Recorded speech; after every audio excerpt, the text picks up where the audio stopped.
The question was, how do we measure poverty? How can we do a better job at measuring it, and why does it matter? Before I speak on the video and the statistics I've read, as well as the post that was on Springboard, I feel like no one can actively measure poverty because the people that's measuring it has not experienced it. So therefore it's going to be biased. I mean, it's kind of like having somebody tell you about buying a new car, but they've never bought a new car. So how can you speak on something you never experienced? That's the first thing I think is wrong. The second thing is, they said it was put together in the early 1960s, and it was put together quickly, and they basically just came up with a food plan and multiplied it by 3, and decided what a family needs to not be in poverty, which in all actuality, that's not nearly the only expense, because I mean, if you think about it, people that's in poverty, they get food stamps, they get government assistance, so food is barely one of the needs that needs to be met within poverty. There's other things such as paying rent and keeping the lights on, gas and electric, and gas for the car, and money for the kids to go to school for lunch, and just different things, as well as social things like going out to eat, going to dinner, movies, stuff like that, just enjoying life.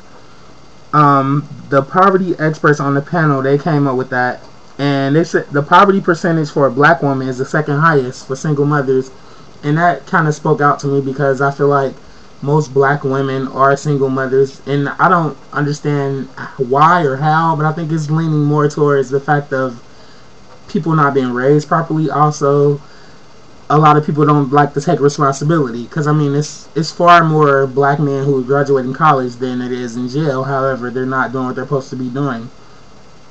In 2013, 14.7 million was in poverty, which is actually like a large number. And 46.3% was single mothers with families, and the other higher ones were foreign-born, Native American, and Hispanic. I just think all Americans are lazy to an extent, and it's more women in poverty because men can go out and get a job and do what they need to do to make ends meet. However, it's hard for a woman to do that as well as raise her kid. That's why it's always more difficult for the parents who have a daughter versus a son. If you have a daughter, the child stays with you. You have a son, the child goes with the mom. They had said it was $23,000 per family for a person not to be in poverty, but then they said it was doubled, so more than 40% for a family of 4.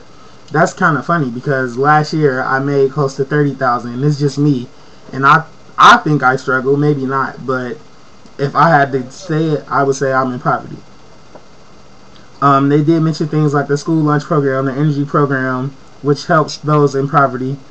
And then I read something about the SPM, which it helps makes decisions better. It focuses on the millions of children growing up in families that experience poverty. But I think we need to do a better job as far as how many people are on government assistance versus how many people aren't on government assistance. Or we could do a Census Bureau and see how much people make. I think it matters because it's giving us wrong statistics, and we're basing everything off of this one person who said this one thing, which in turn could be incorrect.